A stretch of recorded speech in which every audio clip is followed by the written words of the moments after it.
মাধ্যমিক পাশ করার পর উচ্চ মাধ্যমিকে সায়েন্স, আর্টস, কমার্স ছাড়াও পশ্চিমবঙ্গ সরকারের তরফ থেকে আরো একটা কোর্স যেটা করানো হয় সেটা হলো ভোকেশনাল কোর্স।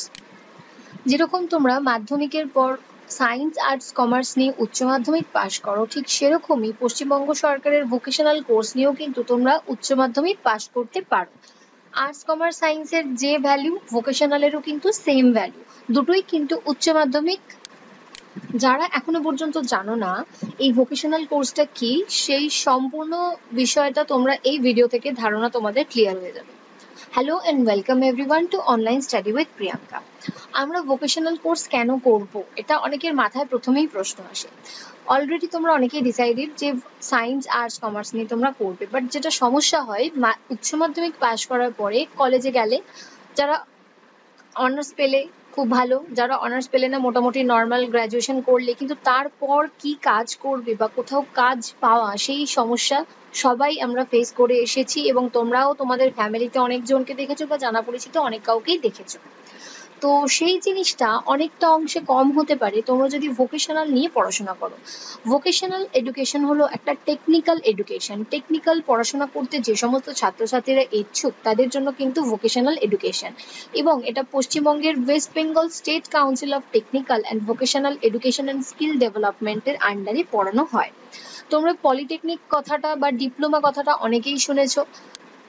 সো যারা এই ভোকেশনাল নিয়ে উচ্চ মাধ্যমিক পাশ করবে তাদের জন্য যেটা সব থেকে বড় অ্যাডভান্টেজ বলতে পারো, যে তোমরা কিন্তু সরাসরি ডিপ্লোমা বা পলিটেকনিকের সেকেন্ড ইয়ারে ভর্তি হতে পারো। ভোকেশনালের ক্লাস 11-এ এবং ক্লাস 12-এ যে সমস্ত সাবজেক্টসগুলো পড়ানো হয় সেগুলো কিন্তু পলিটেকনিক বা জেক্সপো বলতে পারো তার ফার্স্ট ইয়ারের ফার্স্ট সেমিস্টার এবং সেমিস্টারে সেই সাবজেক্টগুলোর অনেকটা অংশই কভার করা হয়। তো সেই জন্য ডাইরেক্ট সেকেন্ড ইয়ারে তোমাদের একটা পরীক্ষা দিতে হয় ভোকলেট, এবং ভোকলেট পরীক্ষা দেওয়ার পর তুমি কিন্তু ডিপ্লোমাতে ডাইরেক্ট সেকেন্ড ইয়ারে ভর্তি হতে পারবে। এটা হলো সব থেকে বড় অ্যাডভান্টেজ। এবং তুমি যদি চাও ডিপ্লোমা করার পরে বিটেকও করতে পারবে। এবার আমি তোমাদেরকে বলবো যে তোমাদের কি কি সাবজেক্ট বা কি কি কোর্স এই ভোকেশনাল এডুকেশনের আন্ডারে করানো হয়। তোমরা এখানে দেখতেই পাচ্ছ, দেখো civil construction and maintenance technology, computer assembly, automobile, এরকম বিভিন্ন কোর্সেস হয়। দেখো এখানে তোমরা স্ক্রিনে দেখতে পাচ্ছ একটা ডিপার্টমেন্ট হচ্ছে ইঞ্জিনিয়ারিং অ্যান্ড টেকনোলজি, ইটি।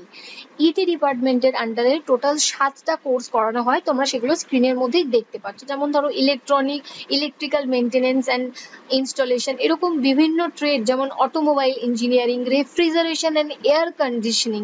তো এই সমস্ত ট্রেডগুলো নিয়ে তুমি যদি পড়াশোনা করো এবং 11-12-এ যদি ভালো করে পড়াশোনা করো, তুমি যদি ইনকেস ভবিষ্যতে মানে 12 পাস করার পরেও তুমি কিন্তু টেকনিক্যাল পড়াশোনা করলে নর্মাল কিন্তু কোনো একটা কাজ করেও কিন্তু তোমার আর্নিং হতে পারবে। কিন্তু সেটা কিন্তু জেনারেল পড়াশোনা করলে, তুমি যদি খুব ভালো স্টুডেন্ট হও তাহলে তো খুব ভালো, অবশ্যই তোমরা সায়েন্স, আর্টস, কমার্স নিয়ে পড়তে পারো। কিন্তু তোমার যদি সায়েন্স, আর্টস, কমার্স কোনোটাই ভালো না লাগে বা ওটাতে তোমার কেরিয়ার কন্টিনিউ করতে না চাও, তাহলে কিন্তু তোমরা অবশ্যই ভোকেশনাল নিয়ে পড়াশোনা করতে পারো। এছাড়াও দেখো বিজনেস অ্যান্ড কমার্সের উপর চারটে আছে, এই চারটে ডিপার্টমেন্টের উপরে পড়ানো হয়। তাছাড়াও হোম সায়েন্স ডিপার্টমেন্টে পড়ানো হয়। হোম সায়েন্স ডিপার্টমেন্টটা মেয়েদের জন্য খুব ভালো, কমিউনিটি হেলথ কেয়ার আছে, ফুড অ্যান্ড নিউট্রিশন আছে, হোম ম্যানেজমেন্ট আছে, এবং এগ্রিকালচার ডিপার্টমেন্টও আছে। এইটা নিয়েও তোমরা পড়াশোনা করতে পারো। এবং আরো একটা জিনিস হচ্ছে যে ভোকেশনাল উচ্চ মাধ্যমিক পাশ করার পর তুমি কিন্তু হচ্ছে তুমি ডিপ্লোমা করতে পারো তা চাইলে। এবার যদি কেউ ডিপ্লোমাতে চান্স না পাও, তাহলে সেক্ষেত্রে কিন্তু তোমাদেরকে একটা কথা মাথায় রাখতে হবে, ভোকেশনাল পড়লে কিন্তু তোমাদেরকে কোনো বিষয়ে কিন্তু অনার্স তুমি পাবে না। এটা কিন্তু একটা ডিসঅ্যাডভান্টেজও বলতে পারো। কোনো অনার্স পাবে না সাবজেক্টে, তোমরা কিন্তু পাস কোর্সে পড়তে পারবে, ঠিক আছে? কলেজে যেরকম নর্মাল পাস কোর্সে পড়তে পারবে, এটা তোমরা করতে পারো। তাছাড়াও ওয়েস্ট বেঙ্গলের আশুতোষ কলেজে তোমরা সকলেই নাম শুনেছো। আশুতোষ কলেজে বিভোক একটা আছে, ব্যাচেলর অফ ভোকেশনাল। তো সেটা হচ্ছে 3 বছরের কোর্স। ওটা কিন্তু খুব ভালো একটা ট্রেড বলতে পারো বা সাবজেক্ট বলতে পারো। যারা এখনো জানো না যে বিভোক কি, তারা যদি জানতে ইচ্ছুক হও যে ব্যাচেলর অফ ভোকেশনালটা কি জিনিস এবং সেটাতে কি শেখানো হয়, অবশ্যই কমেন্ট সেকশনে আমাকে তোমরা কমেন্ট করবে, আমি সেটারও ভিডিওর লিঙ্ক তোমাদেরকে দিয়ে দেবো, তাহলে তোমরা জানতে পারবে যে বিভোক জিনিসটা কি। এবং তোমরা স্ক্রিনে দেখতেই পাচ্ছ এটা গভর্নমেন্ট এজেন্সিস, মানে এটা কোনো কোর্স বলবো না, এটা কিন্তু একটা উচ্চ মাধ্যমিকেরই একটা ব্রাঞ্চ বলতে পারো।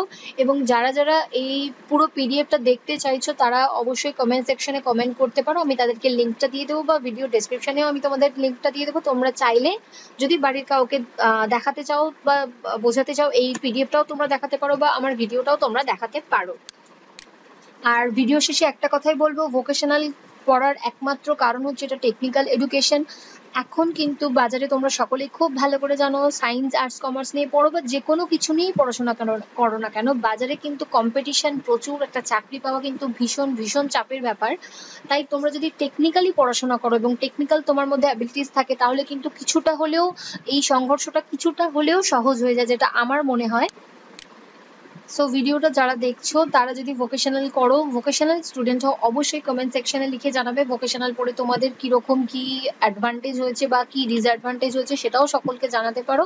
এবং যারা ভিডিওটা দেখছো, তোমার ফ্যামিলিতে যদি কোনো মাধ্যমিকের ক্যান্ডিডেট থাকে তাদের সাথে কিন্তু ভিডিওটা প্লিজ শেয়ার করো, এবং কোনো প্রশ্ন থাকলে অবশ্যই তোমরা কমেন্ট সেকশনে জিজ্ঞেস করতে পারো।